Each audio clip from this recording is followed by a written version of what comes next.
People always say love is blind. But what they never tell you is that sometimes love isn't just blind. It's deaf, it's dumb, and it's willfully ignorant. My name is Rachel. And if you're listening to my story right now, you need to remember this. Never ignore the red flags.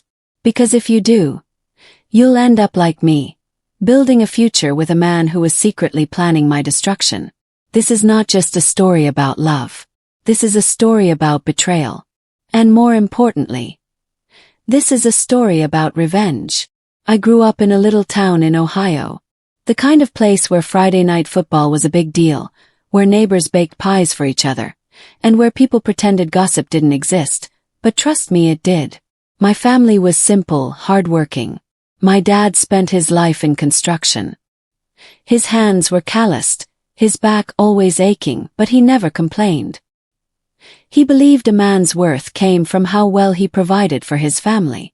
My mom worked at a local diner, serving coffee with a smile that could light up the gloomiest morning.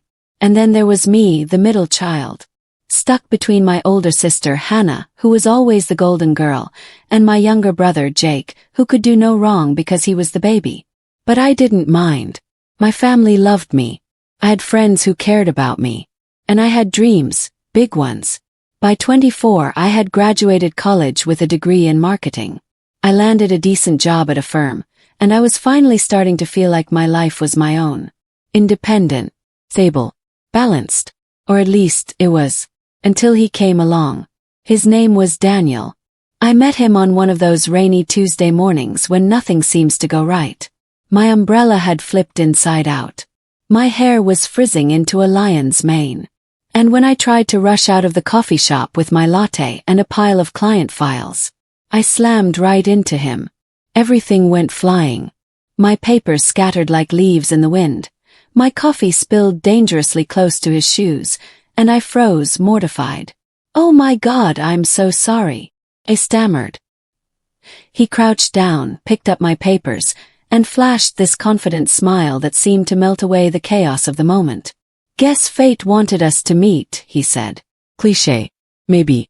But when you're single, stressed, and craving something good in your life, even clichés feel like magic. He asked for my number that same day. By the weekend, he had already taken me out to dinner. By the second week, he was calling me every night just to say goodnight. And I, like the hopeless romantic I was, fell hard. With Daniel, life felt different. He was charming, ambitious, and attentive. He remembered the smallest things like how I hated mushrooms on pizza or how I always carried a pen in my hair. For our 1-month anniversary, he showed up at my office with flowers and said, "I don't care if it's silly. Every month with you is worth celebrating." Within 6 months, he wasn't just my boyfriend. He was part of my world. He met my parents, who adored him instantly. My dad said, "That boy's got drive, Rachel. He'll take care of you." My mom whispered, "He's the one." Even my skeptical sister had to admit he seemed perfect. And when my little brother Jake started following him around like a shadow, I thought, this is it. I found the man who completes me. After a year, Daniel suggested we move in together. I was hesitant at first, but he made it sound so natural. "Why pay rent for 2 places when we practically live together anyway?" he said. "Besides, I want to wake up next to you every single morning." And just like that, I packed my things and moved into his apartment. It felt like a dream. Cooking dinner together, binging Netflix shows, planning our future. He even started talking about marriage, dropping hints like, "When we have kids one day," or "When I buy you that house."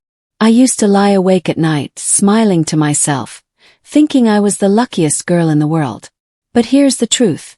The louder someone brags about their perfect love story, the darker the secrets they're hiding. Started small. A late night at work. A business trip that didn't quite add up. A text notification he quickly dismissed. I brushed it off. After all, he was ambitious. He worked in finance, and long hours were part of the deal. But then there were little things. Like how he suddenly started guarding his phone, taking it into the bathroom with him. Or how sometimes he'd step outside to take a call, and come back looking flustered.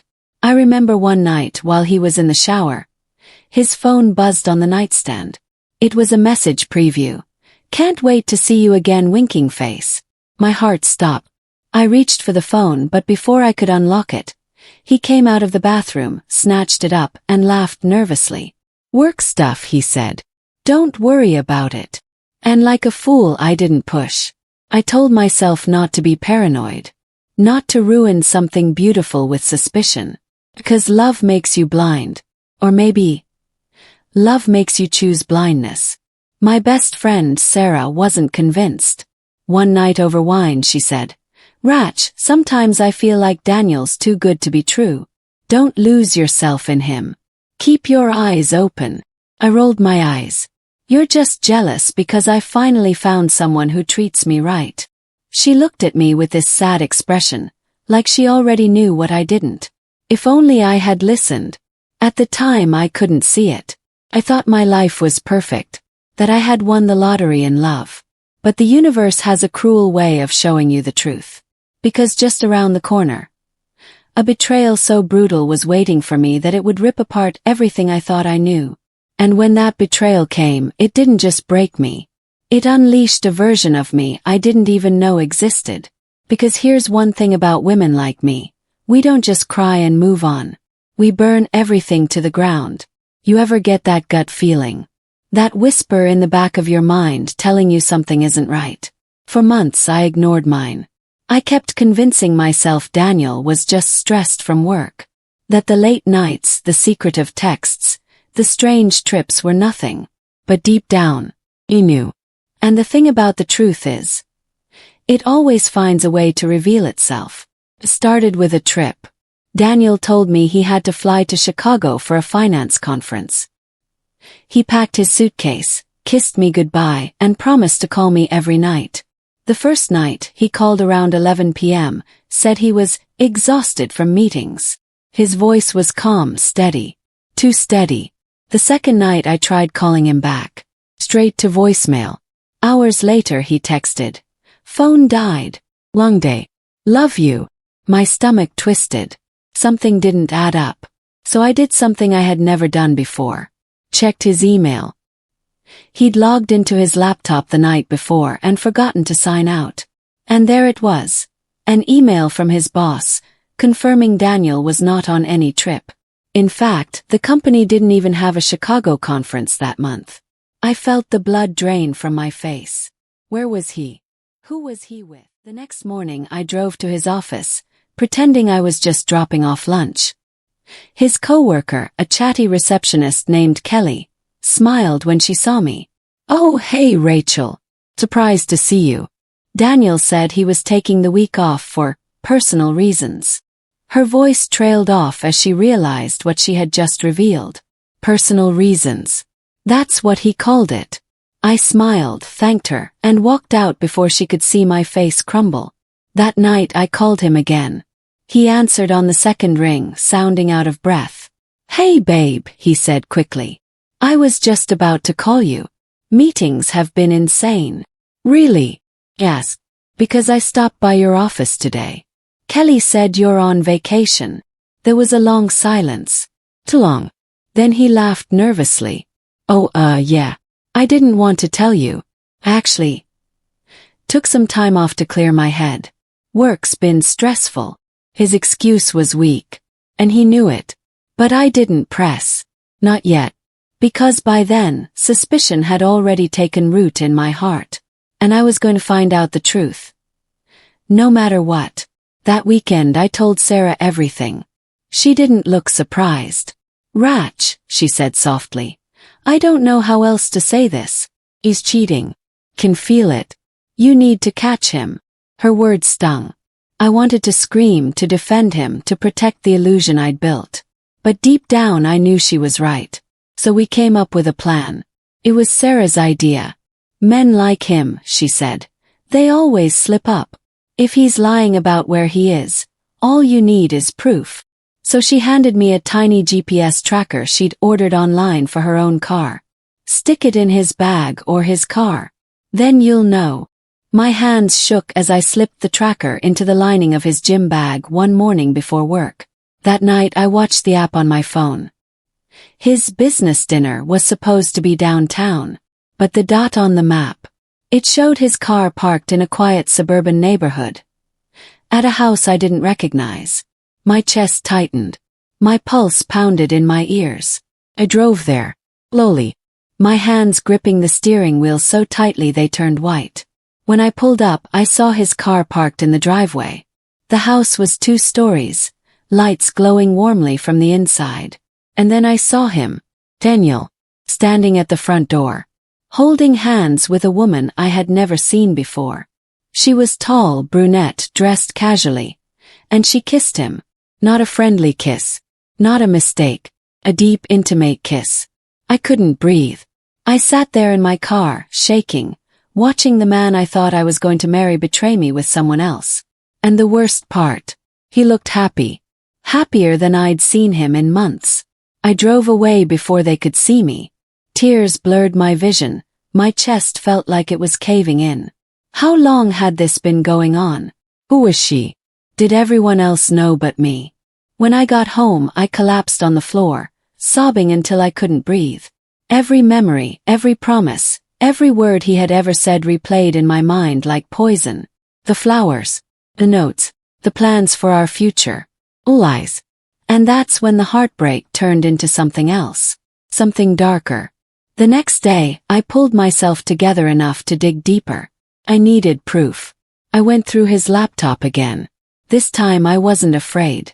I searched his photos, his hidden folders. And there it was, dozens of pictures of her.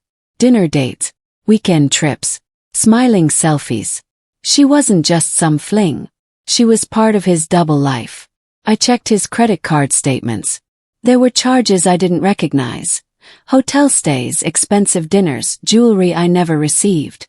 Piece by piece, the truth assembled itself before me like a grotesque puzzle. Daniel hadn't just cheated.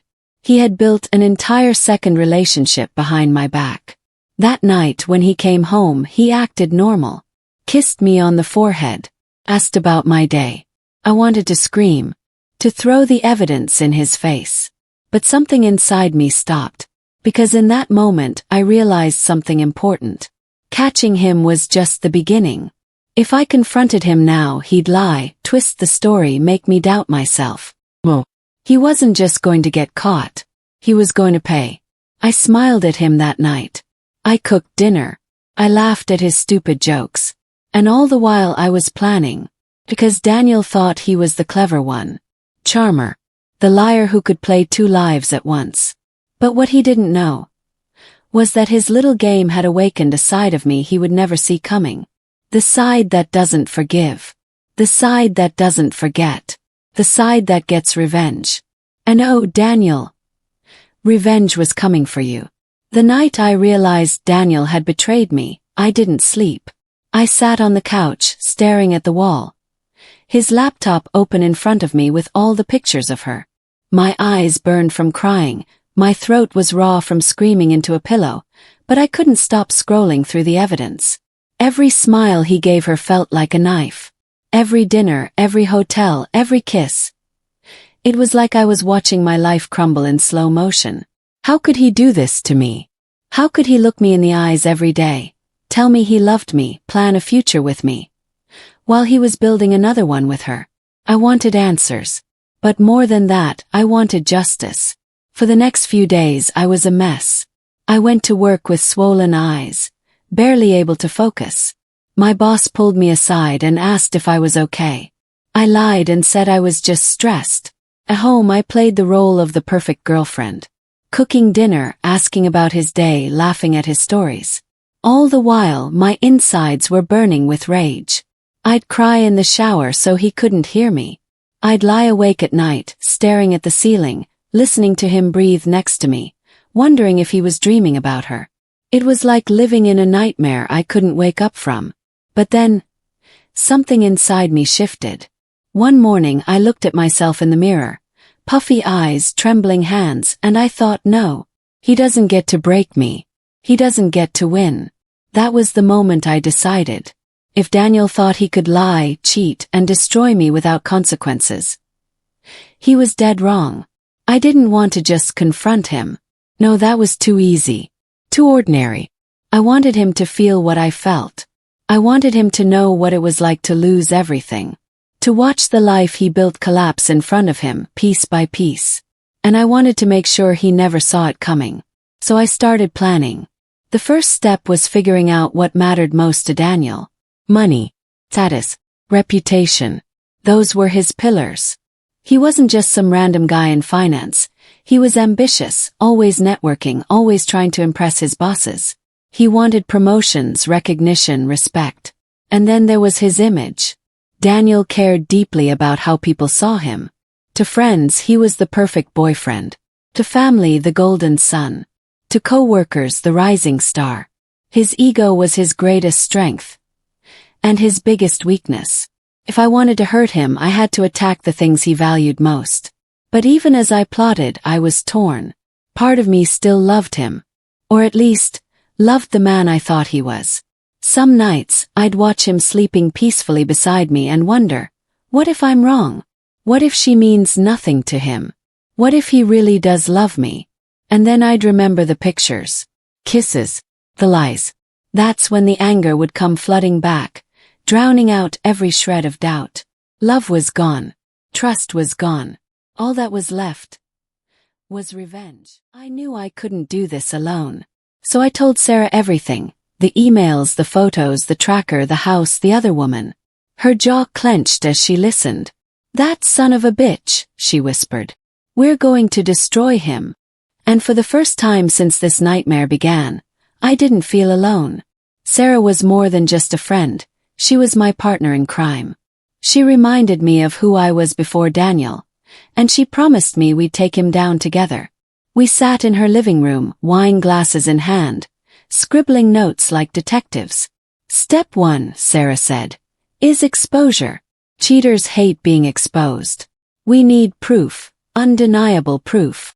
"I already have that," I said, pointing to the folder of photos and receipts I'd collected. "Good," she smirked.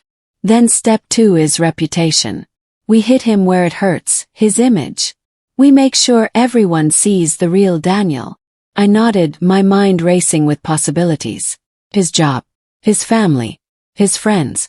All of them needed to know. But I didn't just want exposure. I wanted destruction. "Step 3, I added, my voice steady, is taking away everything he cares about. His money, his comfort, his sense of control." Sarah grinned.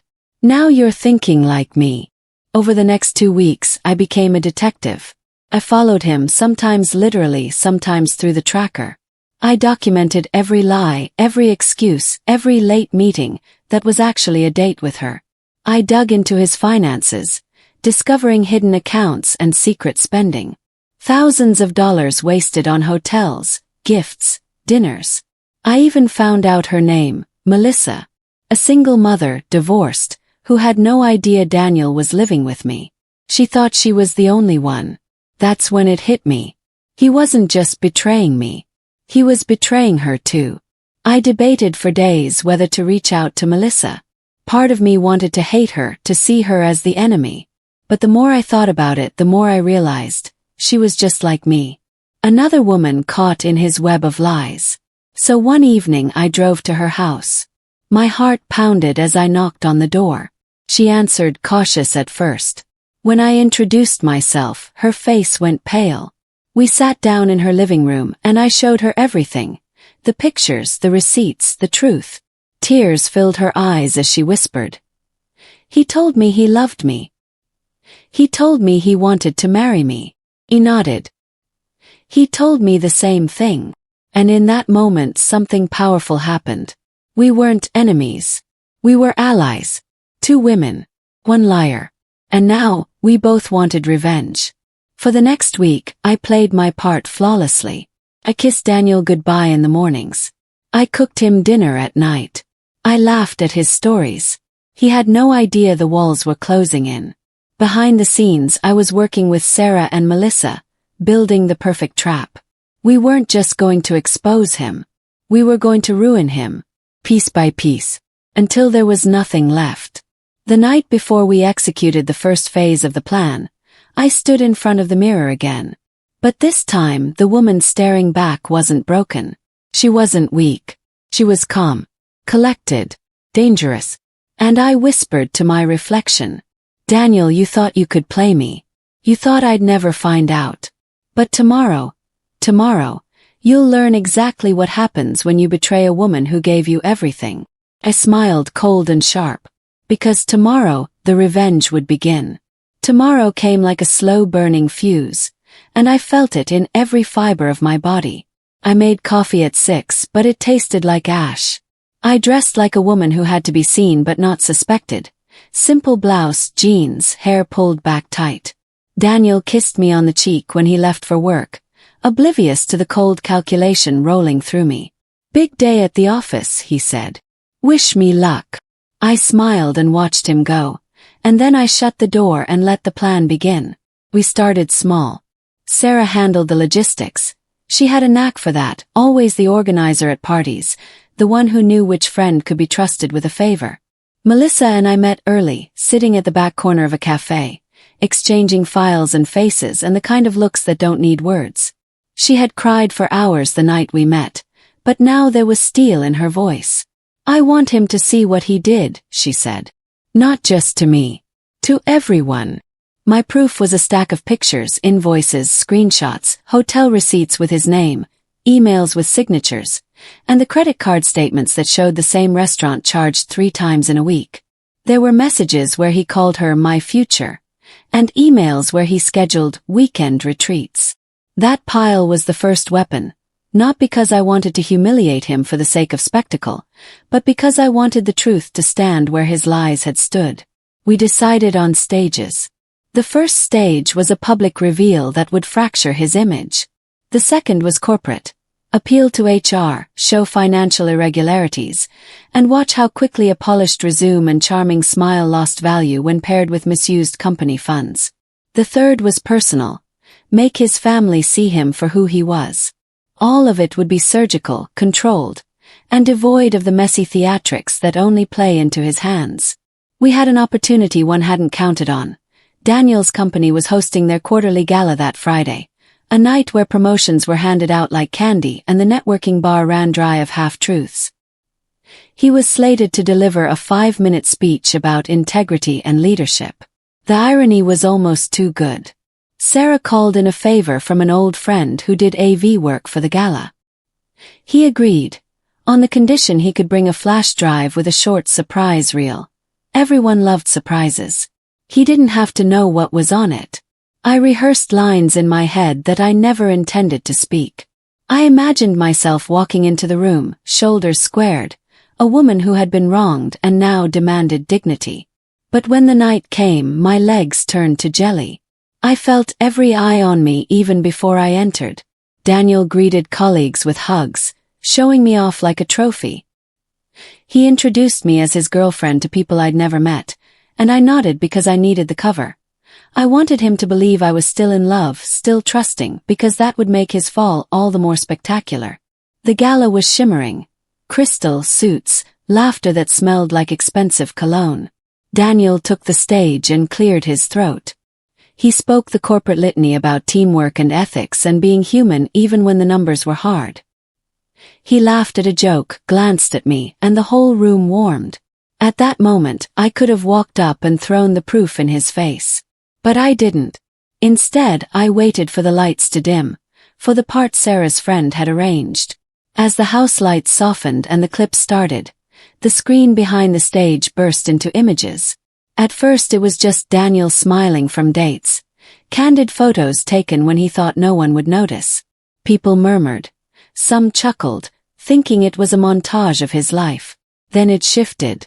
Pictures of receipts, of hotel front desks with his name scrawled on registration slips. Screenshots from messages where babe was replaced by my love. The room grew quiet. Daniel's smile faltered. He scanned the crowd, confusion written all over him. I stood up. My heart was a drum in my ears. I headed down the aisle as the footage rolled on. Whispers followed me like a wake. People recognized the other woman. Some faces turned ashen. Others were incredulous. When I reached the stage, Sarah's friend had already cued the next clip, my voice reading a message thread between Daniel and Melissa. I didn't say a word. I let the screen do it. The video ended with a photo of the three of us, Daniel with his arm around me, then a swipe to him holding Melissa's hand at the house I had found. The room was a held breath. He stood there, cornered on the stage with his corporate mask slipping. People who had admired him for years were watching his downfall like a slow-motion car crash. A hand clapped once, awkward, small, then another, and the sound of discomfort replaced applause. Daniel's face was white. He tried to speak, but the microphone cut him off. The AV man, our ally, simply turned to him and said, "We thought you'd want to explain that." It was the softest, most devastating cut. He stumbled off the stage, muttering excuses. His confident stride had become a desperate shuffle. Colleagues avoided his gaze. Someone tapped his shoulder politely, then stepped away. I watched him enter the crowd and watched as the networks he'd woven, clients, friends, mentors, began to unravel. That was the first hit. It was a social decapitation. His image severed from the man he pretended to be. The second phase moved faster than I had expected. Once the footage had had its sting, Melissa and I sat down with HR. We didn't frame our case as petty revenge. We framed it as a conflict of interest and misuse of company resources. We showed the receipts, hotel charges and meals billed to a client expense account, and emails that suggested Daniel had used company funds to fund his double life. The HR manager's face shifted from suspicion to alarm. She invited us to leave everything with corporate security and said, "We'll need to investigate." I had not planned on legal processes. The universe sometimes hands you more than you asked for. An internal audit began quietly, which then turned into a formal inquiry led by the compliance department. Accounts were scrutinized. Expense reports were cross-referenced with receipts. Colleagues were interviewed. Once the corporate wheels found their teeth, they ground everything Daniel had built into powder. I watched from a distance as his email access was limited. His badges flagged, his calendar blocked. His promotion evaporated into the thin air of accountability. Daniel was furious. He called me, voice thick with rage and fear. "You don't get to do this," he said. "You don't get to ruin me." I listened, cold, and told him nothing. Melissa's lawyer called his attorney. The compliance officers called him into meetings. The man who had been so practiced at lying was suddenly outmatched by paperwork and policy. Then came the hardest twist. The auditors found more than misused expense accounts. They found transfers that didn't make sense, payments to shell vendors set up as consulting. I hadn't looked that deep, Sarah had. She'd hired someone she knew from a startup to comb the financials for anomalies months before, just to make sure the story could be proven. None of that was visible to my naked eye, and thus none of it could have been acted upon without professional help. When the auditors discovered the paper trail, they brought in outside counsel and, eventually, law enforcement. I knew I'd opened Pandora's box, but I hadn't imagined the scale. It was no longer simply about a broken heart. It was about fraud. Daniel's charm and ability to smile his way through a room couldn't answer subpoenas. Word spread within his social circle like a stain in water. Friends texted me asking if I'd done this. His parents called, their voices crushed with disbelief and pleading. "Rachel, this is serious. This is criminal." Their calls were a chorus of betrayal. I had never imagined I would be the person their son would betray them to become. But they wanted answers, and in a way I felt sorry for them. They were collateral to his choices. He tried to fight back. He painted me as vengeful, accused Sarah of planting evidence, told anyone who would listen that the photos had been doctored. He yelled at Melissa in public, roaring accusations that were more about self-preservation than truth. He called his boss and begged for understanding. He sent long, slow emails to HR trying to reframe the narrative as a personal attack. But the ledger doesn't lie. Receipts, signed hotel registrations, and bank transfers are stubborn things. They press into the record and refuse to leave. There was a moment I hadn't anticipated, one that hurt more than anything else. Daniel's mother came to see me at my apartment. She stood on my stoop, hands trembling, eyes swollen, and said, "I never wanted to believe him capable of this." She spoke like someone whose worldview had been shattered. I invited her in. We made coffee, and she wept, not because of me, but because the person she loved had been standing in two places and burning everything in between. She asked me, through tears, if there was any chance of reconciliation. I told her the truth. "He betrayed me." "He betrayed you." I exposed what needed to be exposed. She left with a bag of my sympathy and a heart heavier than it had been before. The fallout reached Daniel's family in other ways. His father, once proud and stoic, refused to answer his calls. At the company, colleagues who had once been quick to dine with him now pretended not to know him on the street. The man who had once been a rising star was now a cautionary tale at water coolers and on lunch breaks. I watched him become small in ways I never thought possible. But I wasn't done. Reputation, while devastating, can sometimes be padded with time and careful PR. So I moved to the personal.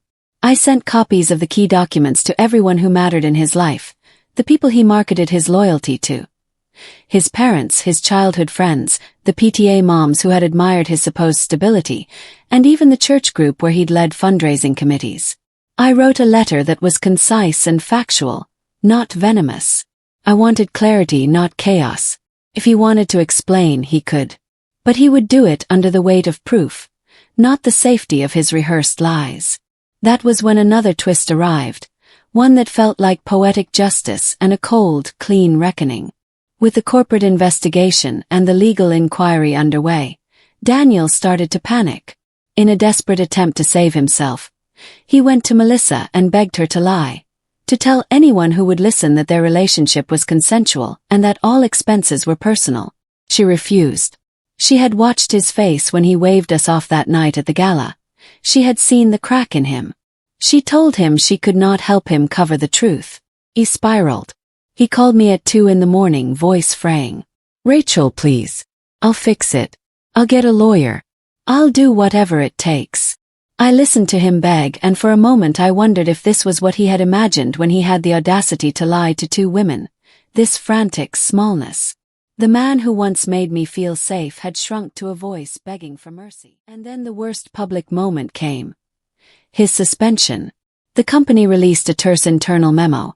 Pending investigation into potential misuse of funds, Mr. Daniel will be placed on administrative leave.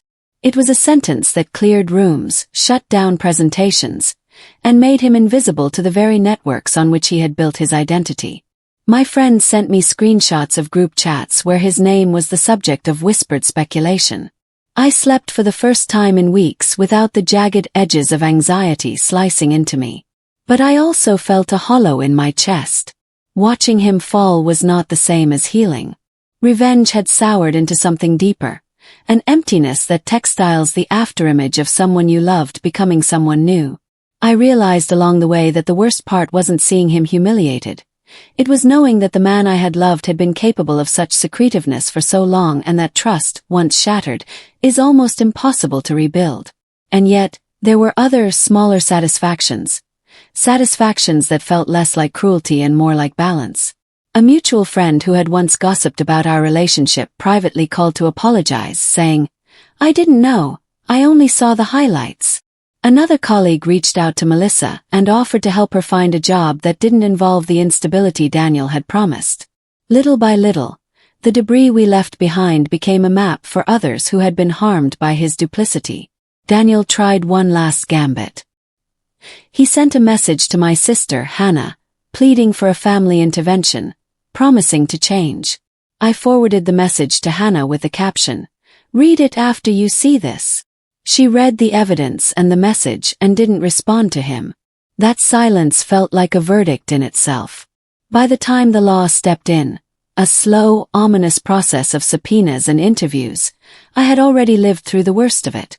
The story had gone far beyond our living room. It had trespassed into courtrooms and compliance halls. I had wanted revenge for the way he had used me, but what I had wrought was messy and systemic. It was not just personal justice. It felt like a public realignment. The man who owed so many explanations would now have to pay them. The final, small scene before everything shifted into the aftermath was almost mundane. I was at the grocery store when I saw him across the aisle, shells of his former confidence stripped away. He walked like a man who had been through a hurricane and had come out with fewer things and more questions. He saw me and looked away. I thought of saying something fierce, of letting years of pain spill into a single pointed sentence. But I didn't. Instead, I paid for my groceries, stepped into the sunlight, and felt, for the first time since the discovery, something like peace. The war was not over. The legal processes would take their course, and the emotional rubble would remain. But the part of me that had wanted him to feel what I felt had been satisfied. As I walked home, phone buzzing with messages from Melissa and Sarah, victory notes punctuated by empathy, I knew the next steps would be quieter. The court dates, the interviews, the reparation that might or might not be given.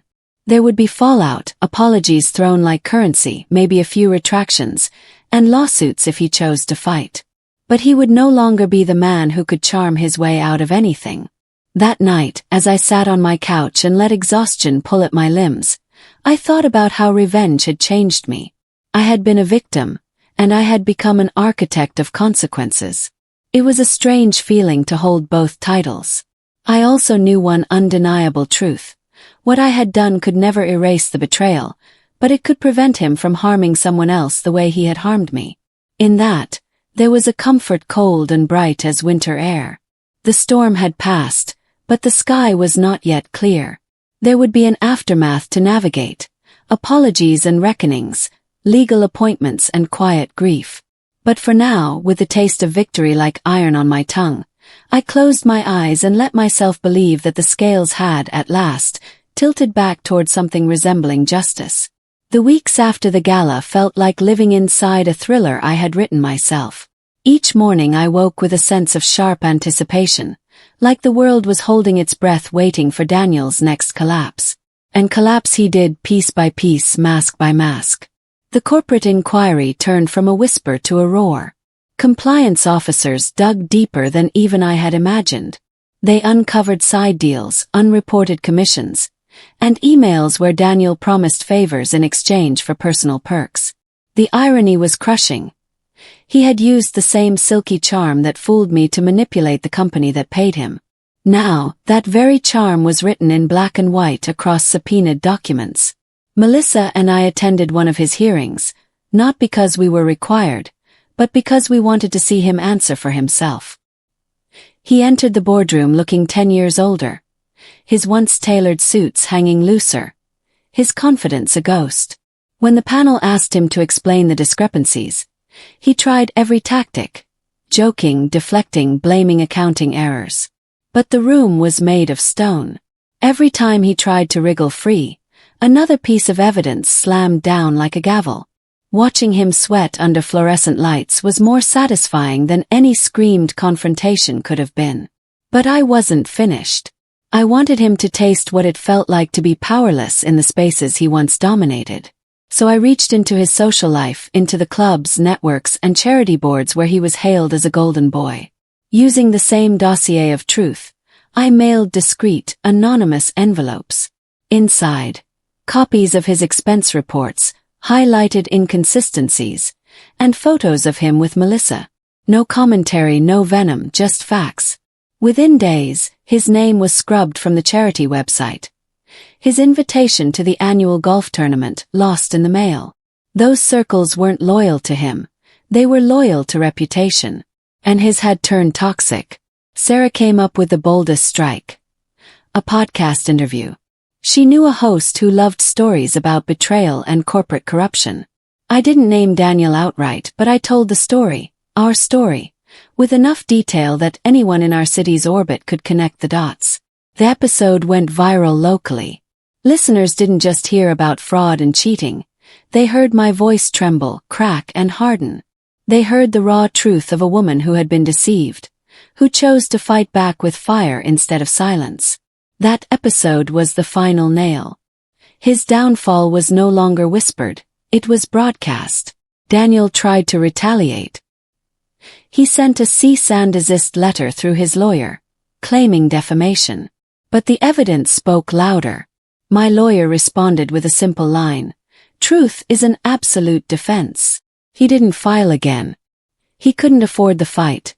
Not legally, not financially, not emotionally.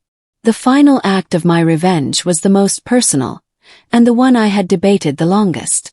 Daniel's younger sister was getting married. Months earlier, he had bragged that he'd be the one walking her down the aisle if their father couldn't.